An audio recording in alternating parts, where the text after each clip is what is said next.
el podcast del mercado clandestino en Colombia. Paisajes de la violencia. Sin agua no es un uso privado. Los pueblos. ¿Cada cuánto llega el agua buena después de la guerra? En Colombia, los ríos y cuerpos de agua son cementerios de innumerables víctimas, territorios estratégicos para el combate y lugares contaminados. Pero son también sitios de memoria, de vida y de resistencia. Estos fueron algunos de los temas abordados el 23 de noviembre del 2019 en el mercado clandestino de conocimiento y no conocimiento útil, de culturas anfibias, puertos de contenedores y tumbas líquidas, relatos colombianos en torno al agua, que tuvo lugar por primera vez en América Latina. Wilder Guerra, un recorrido por el río Ranchería. Hace unos años, unos niños indígenas de la etnia Kogi perdieron sus exámenes cuando les preguntaron si las piedras eran seres animados o inanimados. Esta anécdota concluye esta charla que se centra en la biografía e hitos hidráulicos del río Ranchería en La Guajira, como vehículo para entender que el agua es epicentro de un conflicto ontológico y epistemológico entre las ciencias occidentales y otros sistemas de pensamiento como las cosmogonías indígenas. Este río tiene una historia rica por haber sido central en los procesos de colonización española, ya que tiene una localización privilegiada entre la Sierra Nevada de Santa Marta y la Sierra del Perijá, a lo largo del Valle de Upar. Para los pueblos indígenas había sido fundamental en las rutas de comercio e intercambio, en la metodología Wayuu, en la cosmogonía Kogi. Parte clave del recorrido del río está marcada por historias de dolor, de masacres y de cuerpos. Ante la pregunta de Calderón sobre qué hacer para entender los ríos más allá de sus recursos, Guerra rescata la importancia de contar historias y reconstruir la historia de los ríos entendidos como seres vivos. Hola, ¿cómo estás? ¿Cómo está? Mucho gusto. ¿Cómo te llamas? Pablo Calderón. Ah, qué bien, Wilder Guerra. Wilder, mucho gusto. Sí, por aquí tenía... ¿Dónde dejé mi bolígrafo? Bueno, se me cayó el bolígrafo. Tengo por ahí uno. Tienes si no. por ahí uno. Debe ser que estaba en la mesa donde estaba. Lo dejé. Entonces empezamos a las 4, ¿no? ¿Sí? Sí. Sí, o tú dirás. Sí. ¿Tú de dónde vienes? ¿De qué parte de La Guajira? Yo soy el gerente del Banco de la República en San Andrés. Ok. Sí, pero soy guajiro. Sí, indudablemente. ¿Y guajiro de dónde? De Riohacha. De Riohacha. De Riohacha por nacimiento, pero Okay. no por pertenencia. Porque yo realmente soy más de una parte de la Alta Guajira. Sí. ¿Y de qué parte? ¿Cómo se Esa llama? es una zona que se llama Carrizal, que está cerca del Cabo de la Vela. Ok. Sí. Es una zona de mucho pescador y todo eso, ¿no? Ok. Una zona guayú, ¿no? Sí. Sí. Está como fascinante la metodología, ¿no? Muy Eso creativa y todo. Esto es increíble. Es hermoso como formato porque abre espacio para una cantidad increíble de conversaciones, Claro. Mucho más que lo que uno, no sé, vería en una conferencia totalmente, tradicional. una conferencia que además es toda vertical, donde hay un público y hay un conferencista, total. y aquí es una cosa horizontal, bidireccional. Total. Sí, de hecho, pues yo venía pues, tanto porque me interesa el tema y pues obviamente en el contexto de lo que se está hablando también, de lo que le haga la comisión, pero también porque pues, yo soy diseñador industrial. Correcto. Con un énfasis o con alguna línea también como de arte. Okay. Y conocí este proyecto hace por ahí unos 4 años, porque lo han hecho en varios lugares del mundo. Varios lugares. Sí. Sí, Tel Aviv, estaban hablando de varios, en Liverpool. Entonces, y me fascinaba el cómo se concebía el conocimiento y el intercambio de conocimiento a través de la conversación. El solo hecho de su nombre, clandestino. Sí, total. Y me encanta, y no conocimiento. El no conocimiento y conocimiento útil. Qué bien. Sí, total.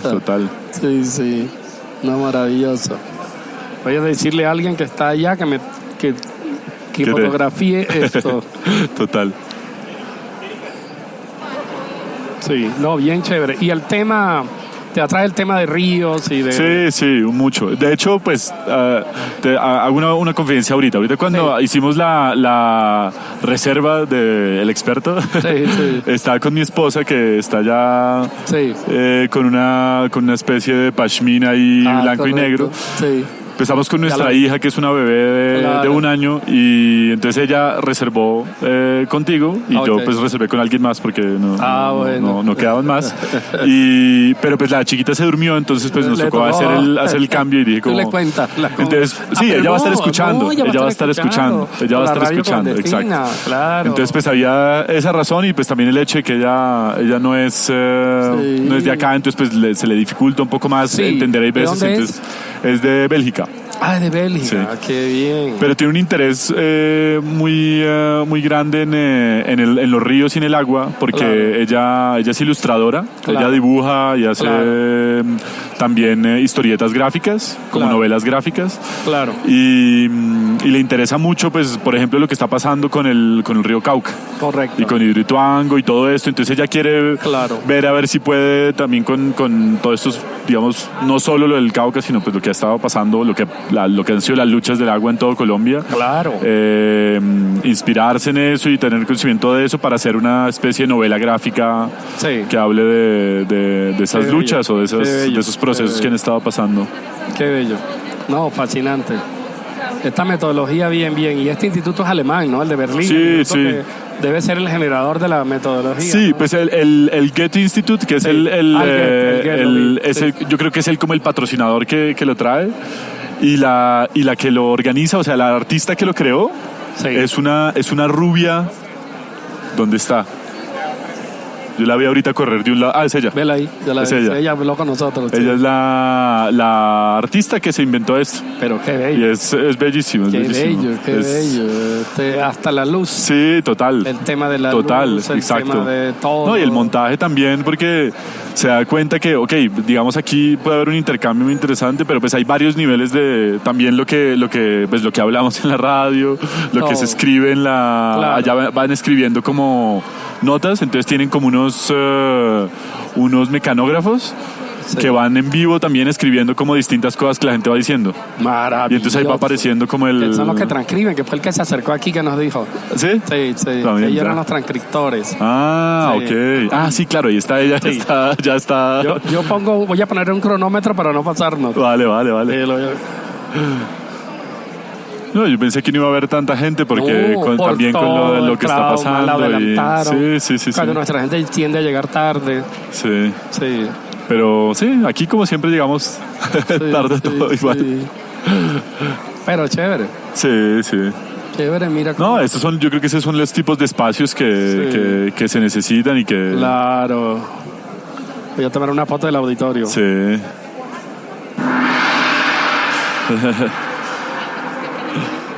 Listo.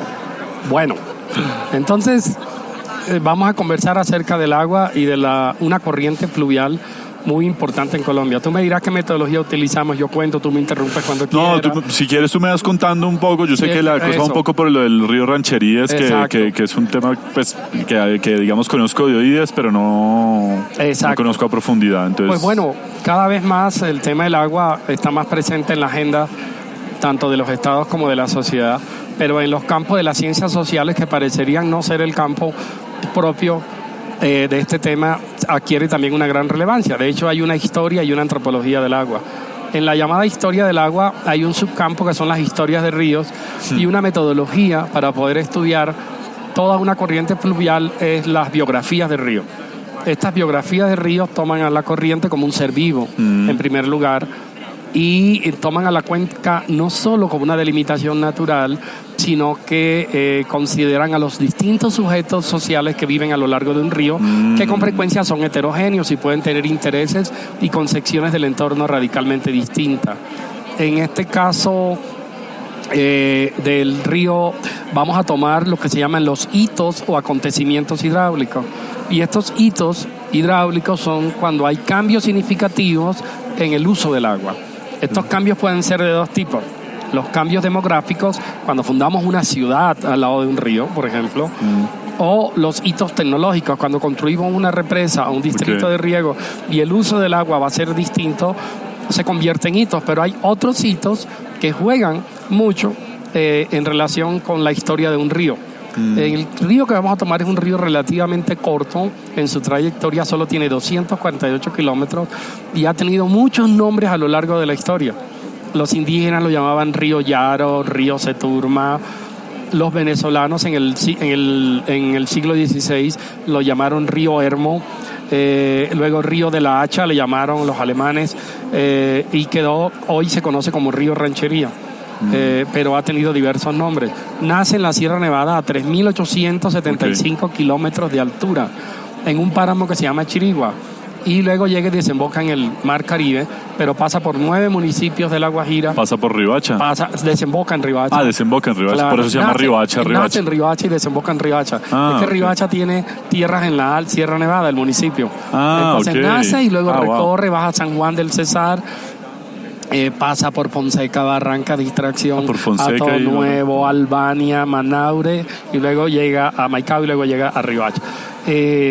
Lo importante de este río es que a lo largo de todo eso va a pasar por territorios del pueblo Kogi. En la Sierra Nevada nace en territorio Kogi, territorio de los Uigua, un poco más abajo, territorio Guayú, luego territorios de campesinos, propietarios de finca, cultivadores de arroz, pasa por la represa del Cercado. Luego pasa por la mina del Cerrejón, luego pasa por diversos cuarteles e instalaciones militares que están sobre el río, como Buenavista o como el batallón Cartagena en Riohacha, y culmina ahí en la capital, en un delta que se llama el Delta del Ranchería. Este río es importante en la historia de Colombia porque cuando los españoles llegan a Santa Marta, lo primero que encuentran es la exploración, es cómo llegar y cómo salir un poco de ese lugar embotellado en el cual se encontraban.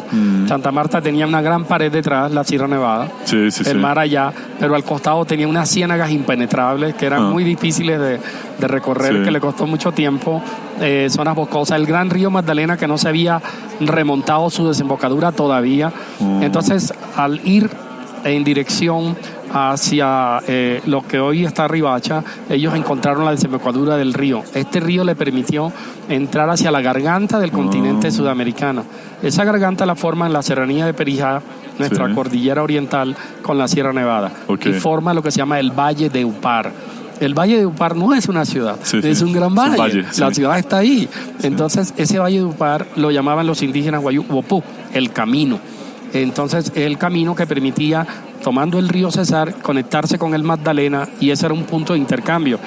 Era un corredor de sal, se llevaban una cantidad de elementos, los indígenas de los Andes bajaban hasta ese lugar y traían... Entre la serranía del Perijá y la Sierra Nevada... Entre la serranía del Perijá, pero es que luego tomaban el río Cesar, que conducía a Zapatosa, a la laguna Zapatosa, y era ahí ese lugar de intercambio. Entonces, el río Ranchería fue el camino para poder poblar el Valle de Upar, poder conocer el interior del continente. Por allí pasaron Jiménez de Quesada, Federman, la tristemente célebre expedición alemana de Ambrosio Alfinger, que muere en esa expedición.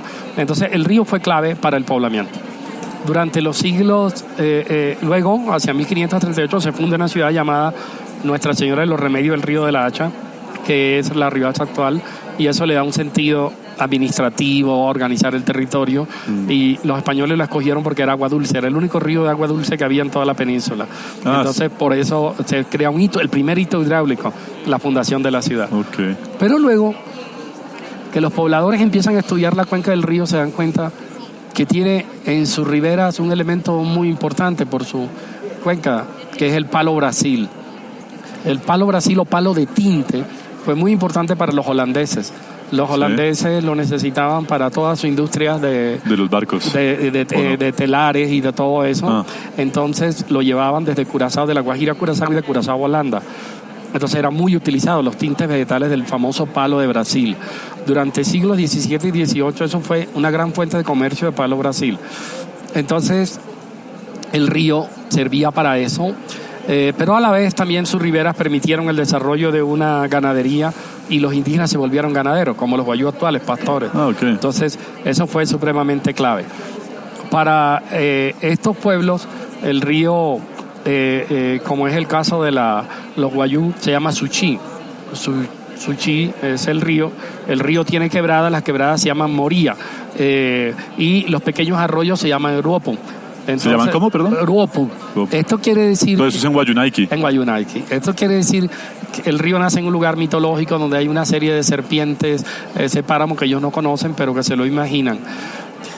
Y luego el río va generando toda una organización territorial, le da nombre a la provincia el río de la Hacha, una gobernación. Entonces el río sirve también para ser un eje estructurante de un territorio. O sea, el gran papel del río es ser ese eje estructurante hasta hoy. Sí. Hasta hoy, desde el siglo XVI hasta hoy. Luego, el río está asociado en los mitos Wayuu a dos metáforas: el río serpiente y el río camino. Ya el río camino te expliqué por qué, sí. Pero el río serpiente por su forma, pero además una serpiente marca las crecientes del río. Una serpiente te dice por dónde va a cruzar el río este año, dónde viene, dónde va a ser más fuerte. Y ella es una serpiente que tiene cuernos, se llama Jerracanagua. Esa serpiente va marcando el camino del río y va señalando por dónde va a cruzar el río. Estos pueblos clasifican el río no solo es un espacio de aprovechamiento y de toma de agua, el río no solo es un espacio de conocimiento por la flora para el uso chamánico, el río es un espacio lúdico, el río es un espacio amoroso. Generalmente las mujeres y hombres se conocen en el río, los jóvenes, pero también hay juegos del río. Juegos como Asancarrilla Jawa, que es un juego de jugar a ser una especie de babilla o de caimán pequeño y golpear con el pie el agua al otro que se está bañando contigo. Tienen diversos juegos que solo son juegos acuáticos. Entonces el río también es un espacio lúdico. Sí. El río es un espacio de memoria, porque él narra historias célebres donde murió un misionero llamado Fray Pastor hacia 1935, muerto por un caimán. Entonces hay canciones, los vallenatos recogen historias del río. Hay una hermosa canción que se llama Hermosos Tiempos, de Carlos Huerta, una canción vallenata. Es una de las mejores canciones de que existe, yo diría que está entre los 10 mejores vallenatos de la historia. Está hecha en décimas y dice: hoy se nota en la floresta un ambiente de alegría, y el rumor del ranchería es alegre y sabe a fiesta. Wow. Así empieza la canción. Bello. Es hermosa, búscala, Hermosos Tiempos. Carlos Huerta, en la versión de los hermanos Zuleta. Sí. El río, para los Kogi, tiene un sentido sagrado, son las venas del territorio, son las venas de la madre tierra, de manera que tiene también un papel fundamental.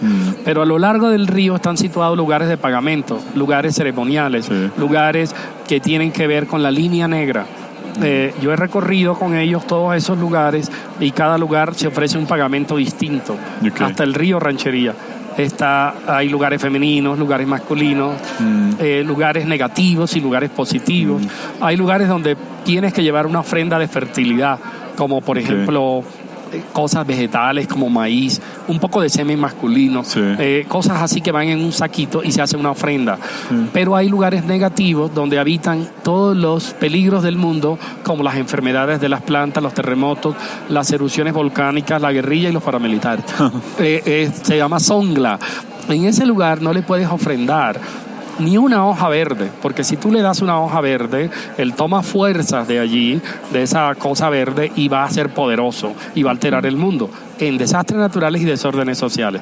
Pero el río, además, en su desembocadura con el mar, alberga una piedra. Esa piedra se llama Nikuma. Nikuma es una piedra blanca, hermosa, transparente, donde cuando se posesiona una autoridad indígena, un comisario, el mama le hace entrega de la piedra y le dice: así como es de blanca esta piedra y transparente, así tiene que ser tu conducta en el gobierno. De manera que el nombre del comisario es Nikuma y el nombre de la piedra también. O sea, el comisario es la piedra. Wow. Y él toma allí ese papel, blanco y como la piedra. Luego, el río va a ser supremamente importante para ellos en su relación con el litoral, en cada uno de esos lugares. Lamentablemente, a lo largo de la historia, los ríos han tenido otros hitos hidráulicos. Bueno, algunos dolorosamente tienen que ver con el conflicto en Colombia. Yo voy a empezar por los hitos hidráulicos de la República. Voy a mencionarte 5 hitos hidráulicos. El primer hito hidráulico fue el aprovechamiento económico del río. Hacia principios del 20 y finales del 19, una serie de comerciantes extranjeros pioneros, como el señor Penso, que vino de Curazao, que era un empresario afro-curazaleño, con una visión comercial muy moderna, muy amplia, creó molinos hidráulicos en el río Ranchería. Claro, con la influencia holandesa también. Con la influencia holandesa. Entonces él sí vio el aprovechamiento hidráulico. Entonces creó acequias, canales, y con eso introdujo cañas de azúcar, una serie de cultivos. Luego los alemanes llegaron y vieron el río como una zona fértil para la producción de arroz. Entonces las familias alemanas se asentaron, generaron allí toda una maquinaria para el procesamiento del arroz, y generaron toda una industria próspera que hasta hoy se mantiene del arroz. Quizá no tanto como antes, pero sigue una gran productora de arroz. Entonces, ¿a qué altura del río es? Eso está en Fonseca. En Fonseca, okay. Sí, eso es en el medio. Sí. No es el alto ni el bajo. Sí. Luego, el otro hito hidráulico tiene que ver con la aparición de los cultivos ilícitos hacia los 70. La marihuana, la bonanza marimbera, los lugares del río prestan una gran frescura para sembrar. Entonces el río, y para irrigar, de la parte alta hasta allá, se volvió una fuente para irrigar los cultivos. Claro. El tercer hito hidráulico fue el conflicto colombiano. Empezaron a llegar las FARC hacia el lugar y descubrieron y sabían, además por experiencia, que los ríos son corredores estratégicos naturales que te permiten pasar de un departamento a otro, de un territorio a otro. Que te permiten cruzar la sierra y otros territorios. Entonces seguir el curso de los ríos era seguir corredores estratégicos de la violencia, por lo que muchos combates y muchos escenarios de masacres y de enfrentamientos tuvieron lugar en el río. Entonces el río se convirtió en eso. Pero ya en los años 80 se descubrió la gran minería del Cerrejón. Y entonces el río... ¿Eso fue apenas en los 80? En los 80, sí. Entonces el Cerrejón necesitaba agua en cantidades tremendas para su actividad minera. Y era el río Ranchería el que tenían al lado. De manera que el cuarto hito hidráulico fue la minería del Cerrejón y los usos del agua en la minería.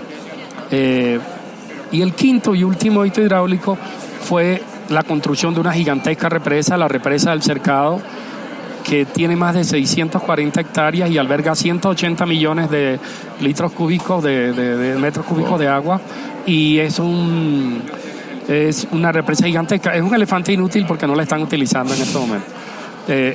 Porque se supone que es para distritos de riego. Para distritos de riego que no se han construido, de manera que está llena. Son los famosos distritos de riego que están pendientes. Que el presidente Uribe, además, él es de la idea. En fin, esos han sido los hitos del río en ese sentido, como espacio de desarrollo y espacio del conflicto. Pero el río, además, nos deja muy en claro, la gente de la sierra consideró que al invadir e inundar sitios sagrados de la Línea Negra, sitios como el que tenía que ver con la fertilidad de las mujeres, la construcción de la represa iba a impactar grandemente al mundo en general y no solo a ellos, a las mujeres del mundo.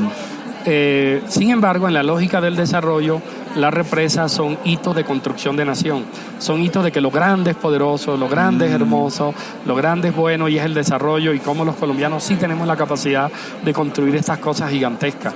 De manera que en la población no indígena la represa fue recibida como un hito del progreso. Y con una actitud realmente esperanzadora. Sí. Eso nos muestra también cómo las visiones que tienen los distintos pueblos acerca del concepto del entorno son cambiantes y pueden pueden chocar, pueden ser conflictivas realmente. Yo me encontraba en el Alto Ranchería, en Marocaso, en un lugar donde el río todavía tiene piedra y se encuentra con el río Marocaso y se vuelve doblemente caudaloso, y yo lo visité en el año 92. Sí. Cuando volví no era ni sombra del río que yo había conocido, y me encontré con una mujer de la Sierra Nevada, una indígena, y ella me dijo: una mujer no cruzaba sola el río, se necesitaban de 2 hombres, uno a cada lado, para que ella pudiera atravesar el río. Hoy lo cruza solo un niño de 3 años. Uf. Y veía esa agua baja, el poco caudal. Y ellos dicen que fue por haber un poco afectado esos lugares sagrados que tenían que ver con los cultivos ilícitos. la tala de los bosques, el no respetar a las del río. Entonces, ahí podemos ver esa percepción. Y lo otro que pude ver en el río es las lecturas del río que hacen los indígenas. Cuando ven unas piedras, ¿qué ve un occidental cuando ve un río con piedras? Ve un paisaje hermoso. Hay una piedra y otra piedra. Ellos no. Ellos ven una estructura organizada y jerárquica en las piedras. Entonces, cuando yo andaba con uno de mis grandes amigos, Huigua me dijo, ¿estás viendo esa piedra? Esa piedra que está allá, en la corriente, la más grande es la piedra Capitán. Estas piedras que están aquí son las piedras sargentos. Wow. Son como cabos. Ellas tienen un orden jerárquico y no toda piedra es igual.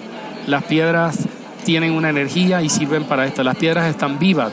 La perciben como animados, como seres animados. Sí, sí. Entonces su lectura del río, su lectura de las piedras es el de un ser viviente, en la concepción de un ser vivo que tiene una biografía, que tiene una capacidad de agencia y que interactúa con todo esto. Pero lo que más recogí a lo largo del río, fuera de los mitos, fueron historias de dolor. La masacre del Limón, la masacre de la Laguna, donde los paramilitares masacraron a la comunidad indígena de Huigua, y luego la masacre que la FARC hizo también de los propios paramilitares que habían masacrado a la población indígena. Los atacaron en la Laguna y mataron más de 100 paramilitares. Y el río estaba lleno de cadáveres.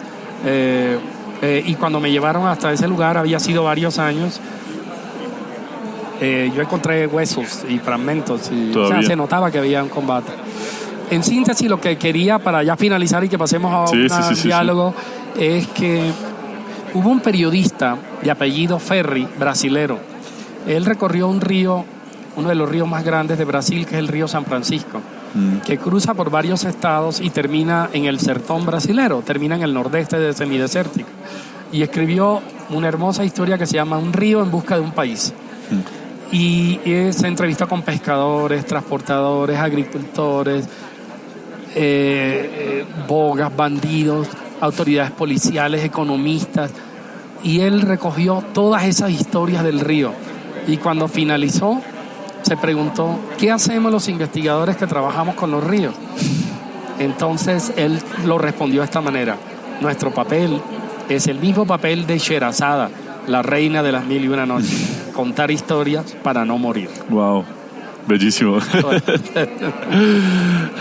No, pues esto de las biografías del río, los sitios hidráulicos y eso que dices de contar las historias para no morir me hace pensar mucho en, pues me imagino que conoces a todo lo que hizo Orlando Falsborda, claro, de los estudios de las culturas ribereñas. Sí, y el hombre anfibio. Exacto, el hombre anfibio, el hombre icotea, que decía, ¿no? Que era el hombre y tortuga. Que aguanta no solo los alteraciones de la naturaleza, las inundaciones, las sequías, sino también tiene una caparazón fuerte para soportar los abusos de los poderosos. Exacto. Es maravilloso. Sí, yo trabajé con el maestro. Sí, ¿tú trabajaste con él? Sí, claro. Uy, claro. ¿Allá en La Guajira o en la zona más de las...? El mapa cultural del Caribe colombiano. Wow. Él lo dirigió y yo fui investigador. Wow. Y después en el Observatorio del Caribe nos visitaba mucho. Este tema es muy importante para el país y crear el campo de la historia de ríos y las biografías de ríos es fascinante. Tenemos que reconstruir la historia de nuestros ríos y tratarlos como ser vivo. Lo que pasó... Porque ¿qué es lo que pasa con esto de las represas, como Hidroituango, como el cercado? Es que la voluntad, los intereses y las decisiones, el futuro de muchos sectores del país están en manos de una burocracia, de una tecnocracia indolente, que toma decisiones que tienen que ver con el poder. En el fondo, muchas de las relaciones no son meramente ambientales, sino las relaciones con el poder, como las que se tomaron con Hidroituango. De manera que por eso los ríos son tan claves. En el campo jurídico, el hecho de que las cortes estén pensando en declarar sujetos de derecho a los ríos es un avance tremendo y está en línea con la corriente del giro ontológico en antropología, que considera que realmente la humanidad no es solo una de las formas de la personalidad, que los seres vivientes son muchos más de los que pensamos y que nos abrogamos como nosotros los humanos, los únicos, cuando de verdad animales, vegetales, plantas, cerros, ríos y astros pueden ser sujetos piedras. Piedras, como ya lo mencioné, sí. entonces Sí, esta es la idea. ¿Y tú cómo crees que...? Porque, digamos, yo últimamente he tenido un poco más de sensibilidad, por ejemplo, a esta idea de ver, por ejemplo, los ríos más allá de un tema instrumental y técnico de cómo nos pueden proveer o no de... Más verlo como sujetos de derechos, como sujetos vivos en sí mismo, que es como tú decías, el giro ontológico en la antropología, que lo trabaja mucho Arturo Escobar, que me imagino que lo conoces también. Sí, nos saludamos. Pero ¿cómo hacer para que la gente, por ejemplo, de las ciudades que no tiene todavía esa sensibilidad, pueda adquirir esa sensibilidad respecto a la importancia de los ríos más allá de lo instrumental? O sea, que el río no solo le trae agua, no solo le trae recursos, no solo le da electricidad, sino que hay que respetarlo porque tiene que otro tipo de dimensión ontológica, espiritual, epistemológica incluso. ¿Cómo podemos sensibilizar, tú crees, a las personas, por ejemplo, en la ciudad?